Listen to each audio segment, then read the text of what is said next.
ரோமாபுரியில் ஒரு அடிமை தன் முதலாளியை விட்டு தப்பி காட்டுக்குள் ஓடிவிட்டான். அவன் காட்டில் இருந்த போது ஒரு சிங்கம் நொண்டிக் கொண்டே அவன் பக்கத்தில் வந்து காலை தூக்கி காட்டியது. அடிமை கொஞ்சமும் பயப்படாமல் அதன் காலை பிடித்து பார்த்தான். அதில் ஒரு முள் தைத்திருந்தது. அதை பிடுங்கி எறிந்து காலை தடவி கொடுத்தான். வலி நீங்கிய சிங்கம் காட்டுக்குள் ஓடி மறைந்தது. சிறிது காலத்துக்கு பிறகு காட்டில் இருந்த அந்த அடிமையை பிடித்து அக்கால வழக்கப்படி அவனுக்கு மரண தண்டனை கொடுத்தார்கள். ஒரு சிங்கத்தை பல நாட்கள் பட்டினி போட்டு மரண தண்டனைக்குள்ளானவன் மீது அதை ஏவி விட்டு அவனை கொல்லுவதுதான் அந்த காலத்தில் மரண தண்டனை நிறைவேற்றும் முறையாக இருந்தது. அதே போல அந்த அடிமை மீது சிங்கத்தை ஏவினார்கள். சிங்கம் வேகமாக அவனை நோக்கி பாய்ந்து வந்தது. அவன் அருகில் வந்ததும் சற்றே தயங்கி நின்று அவனை உற்று பார்த்தது. முன்னொரு காலத்தில் தன் காலில் குத்திய முள்ளை எடுத்து விட்டவன் தான் அவன் என்பதை அறிந்ததும் நாய் போல நின்று விட்டது.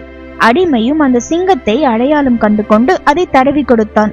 இந்த காட்சியை கண்டதும் அரசனும் அங்கு கூடியிருந்த மக்களும் ஆச்சரியப்பட்டனர். சிங்கம் ஏன் அவனை அடித்து கொள்ளவில்லை என்ற விவரத்தை அந்த அடிமை எல்லோருக்கும் சொன்னான்.